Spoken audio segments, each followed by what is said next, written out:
Morning और बड़ा significant है, खासतौर पर देखें तो पूरे टेक्सटाइल स्पेस में आज आपको एक्शन देखने को मिलेगा। दरअसल अब यूएस और बांग्लादेश के बीच में एक ट्रेड डील हो गई है। इससे पहले 37% के टैरिफ लगते थे बांग्लादेश में, जो कि इवेंचुअली रिड्यूस हो गए 20% हो गए। लेकिन कल देर रात जो डेवलपमेंट हुआ ये सिग्निफिकेंट है और टेक्सटाइल स्पेस के लिए नेगेटिव भी माना जाएगा।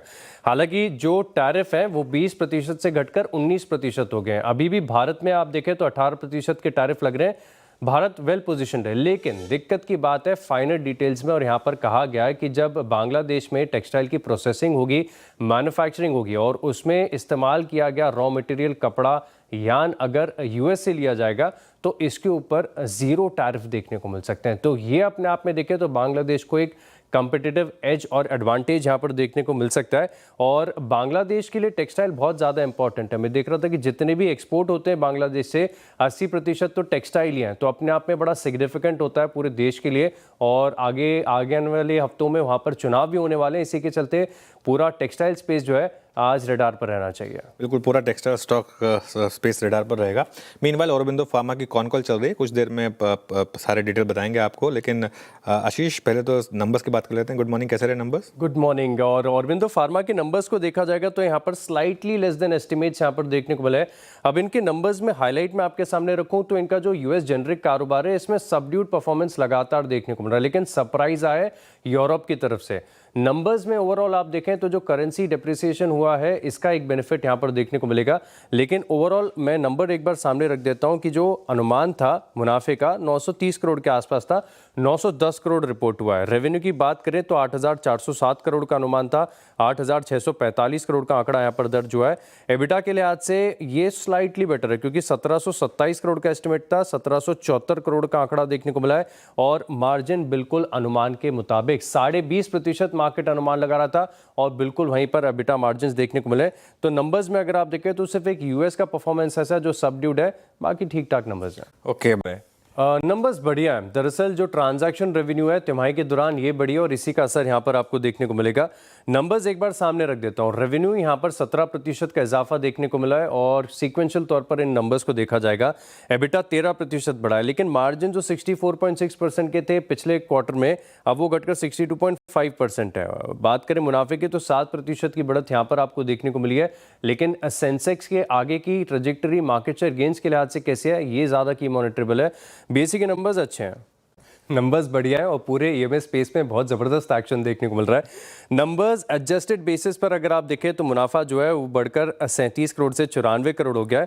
लेकिन ऑपरेटिंग परफॉर्मेंस आप देखें 2133 करोड़ से बढ़कर 2943 करोड़ ये आय देखने को मिली है। एबिटा 160 करोड़ से 246 करोड़ है।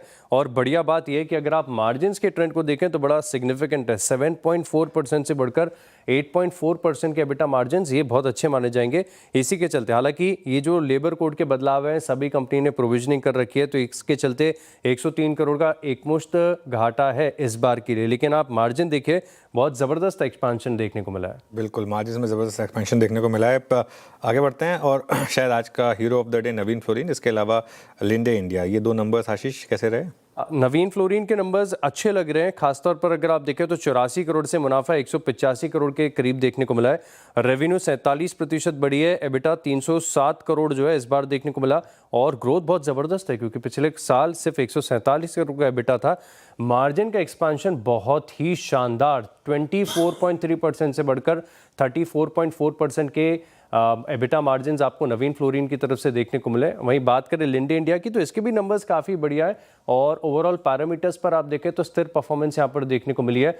रेवेन्यू 16% की बढ़त है, 701 करोड़ का आंकड़ा यहाँ पर आपको देखने को मिला है। मुनाफे में बहुत अच्छा जंप है, 193 करोड़ के आसपास का जंप यहाँ पर आपको मुनाफे में नजर आएगा। एबिटा और मार्जिन ट्रेंड की बात करें तो पिछले साल के मुकाबले यहाँ पर भी प्रदर्शन अच्छे साइड पर देखने को मिला है, जहाँ पर 34% का इजाफा कंपनी के एबिटा में है और मार्जिन में भी एक्सपांशन है, 31.8% से बढ़कर 36.7% के एबिटा मार्जिन देखने को मिले।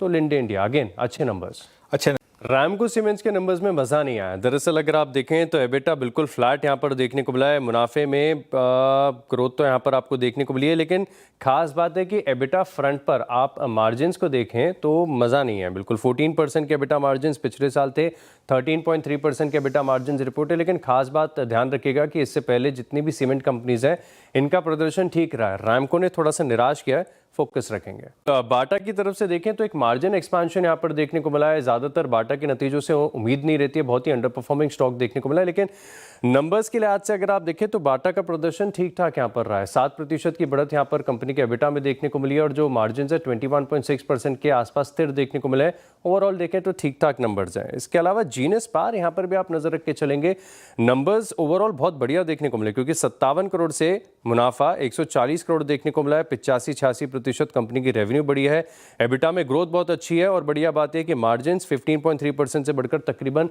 19% के देखने को मिले। तो जीनस पावर बढ़िया नंबर्स है। बहुत सारे खबर है, बहुत सारे स्टॉक्स हैं जो ऑर्डर विन पर रिएक्ट करेंगे। एक तो सीगल इंडिया, 1700 करोड़ का रेवा अल्ट्रा मेगा सोलार की तरफ से इन्हें ऑर्डर मिला है। कंपनी की साइज के लिहाज से 17 करोड़ तो बड़ा सिग्निफिकेंट हो जाता है। देखिए 1700 करोड़, तो यहाँ पर नजर रखेंगे। इसके अलावा अगर आप देखें तो रेलटेल यहाँ पर भी फोकस रखेगा। हालांकि रेलटेल के लिए ऑर्डर मिलना रोज की बात है, लेकिन आज बड़ा ऑर्डर के चलते रिएक्शन देखने को मिलेगा। तब तकरीबन सेंट्रल रेलवे से प्रोजेक्ट इन्हें मिला है 455 करोड़ का, सिग्निफिकेंट है। मेरे को ये भी स्टॉक है जो खबरों के चलते रिएक्शन दे सकता है। दरअसल अगर आप देखें तो वियतनाम की एक कंपनी है जिसका एक्विजिशन इन्होंने 75% स्टेक का किया है 262 करोड़ में, और दरअसल ये स्किन केयर वाला ब्रांड है जिसका नाम है कैंडिड। और मैं देख रहा था कि FY25 में 150 करोड़ के आसपास की टॉप लाइन भी दर्ज की है। तो 265 करोड़ में 75% हिस्सेदारी खरीदी है, तो यहाँ पर भी फोकस रखेंगे। इसके अलावा इंडिगो यहाँ पर ज़्यादा नज़र रखिएगा, क्योंकि बड़ी इंपॉर्टेंट खबर निकल कर आ रही है। क्योंकि दरअसल पायलट के जो रेस्ट पीरियड्स हैं इसको लेकर आज डेडलाइन यहाँ पर ख़त्म होती नज़र आ रही है। और दिसंबर में हमने देखा था कि जो पायलट टू एयरक्राफ्ट रेशियो है ये काफ़ी कमज़ोर हो गया था, और फेब के अंत में जो एडिशनल क्रू का रेशियो 3% के आसपास देखने को मिला है। तो कंपनी ने जो सिग्निफिकेंट इंप्रूवमेंट है वो डेडलाइन से पहले कर लिए हैं।